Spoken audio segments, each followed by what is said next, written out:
I put Raven didn't even lie very well that she was evicting Josh.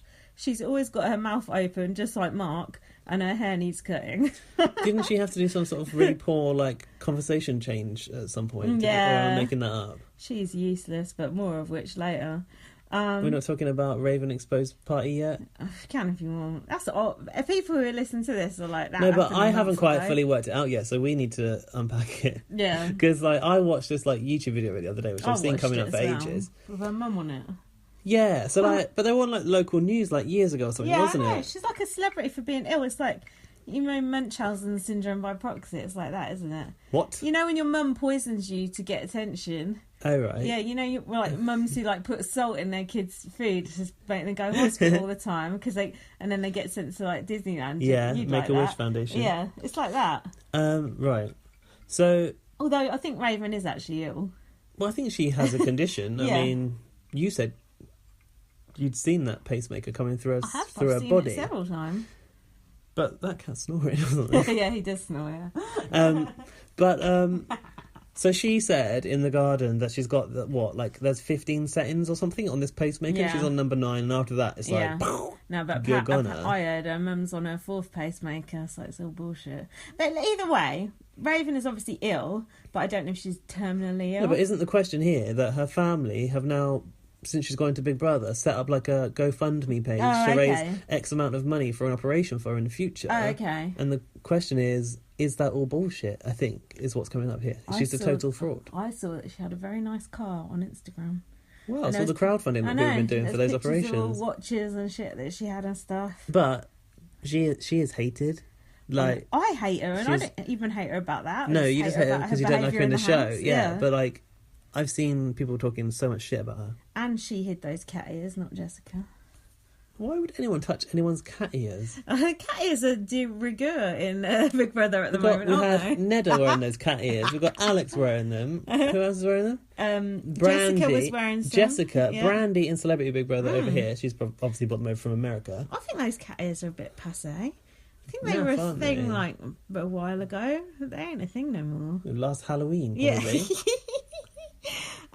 Yeah. So Raven, I mean, I don't want her to die. Just be evicted from my programme. My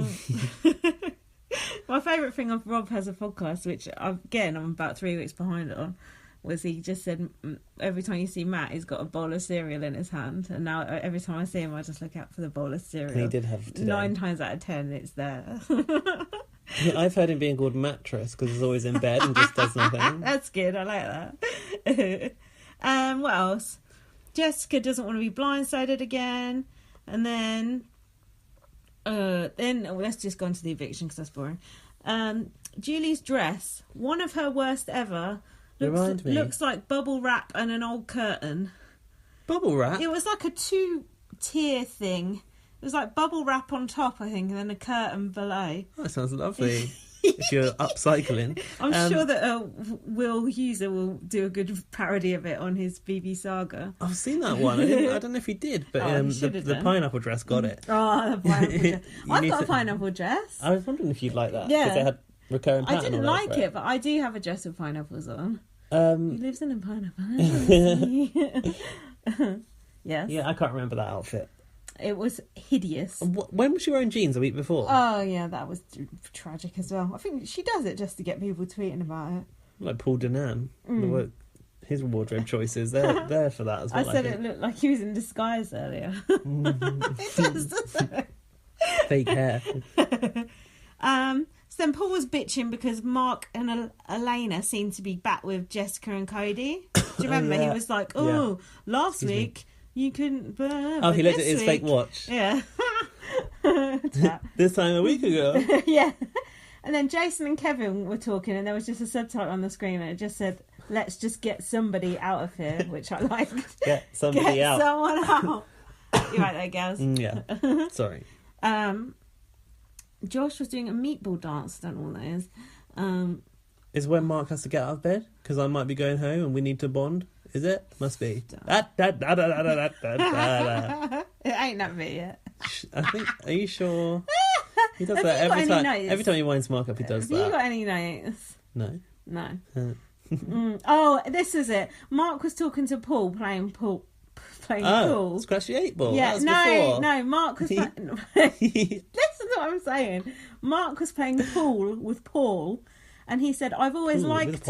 He said, "I've always liked Cody." And he said, me and Cody have a clean slate now. And then Paul was in the diary and going, oh, you and Cody, clean slate. Just writing that down. Do you remember? Yeah, like, he was pissed off Your about Paul's it. quite good. That wasn't that good, but I can do it good sometimes. And then Mark said he doesn't like the people in the house who are neutral, i.e. Matt and Raven.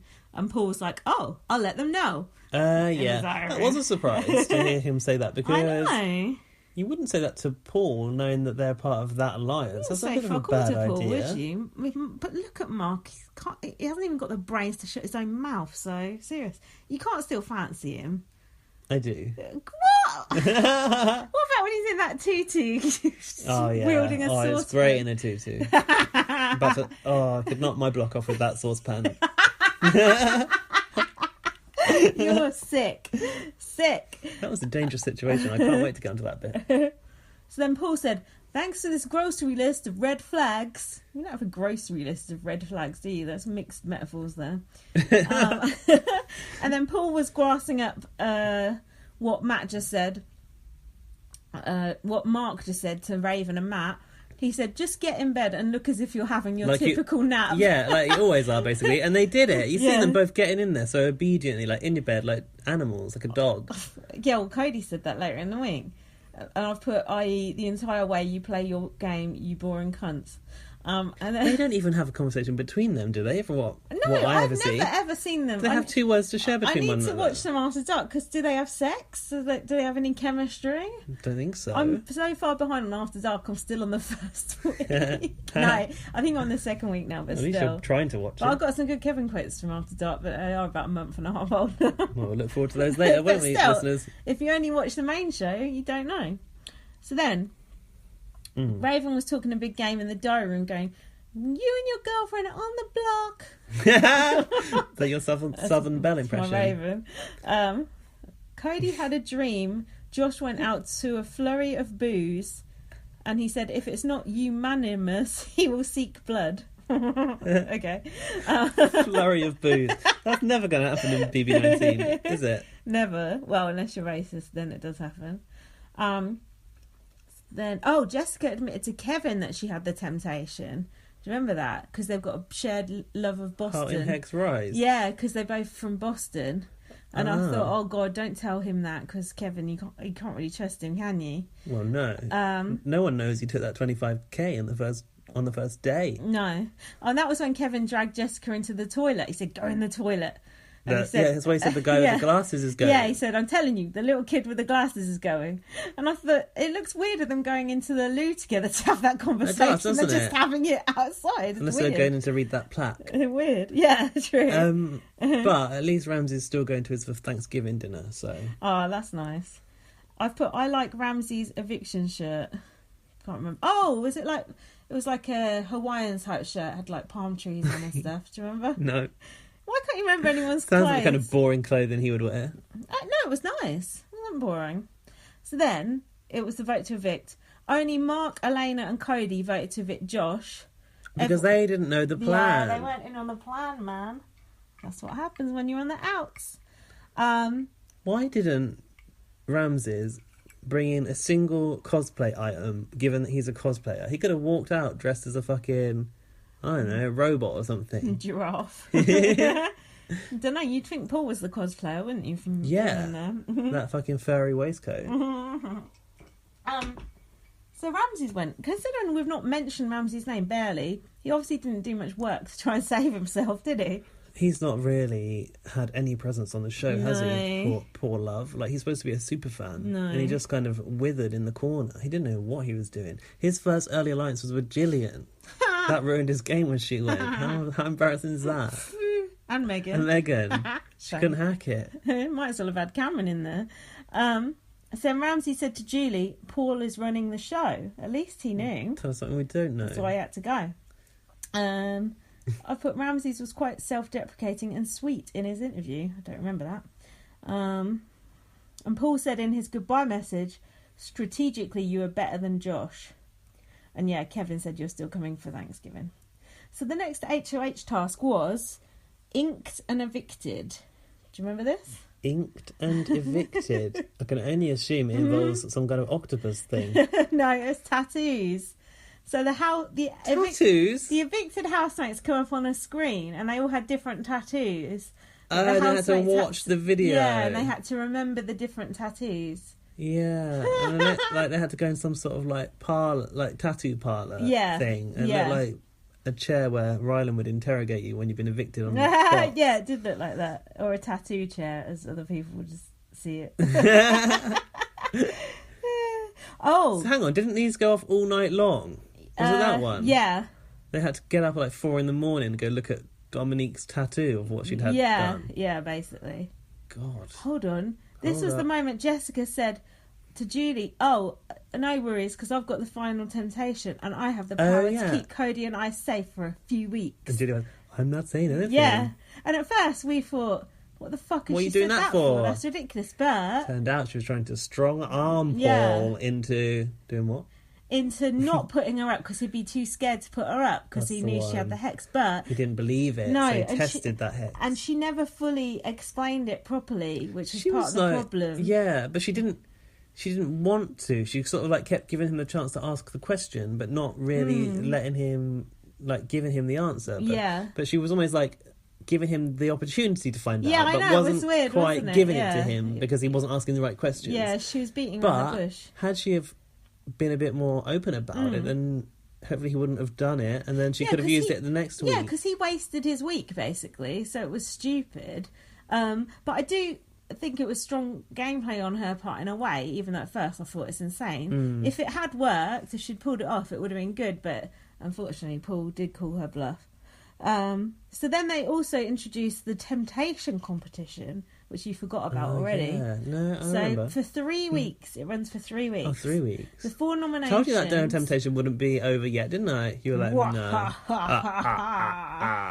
So for 3 weeks before nominations, participants can choose where to compete. Should this be in a snake voice? Go on.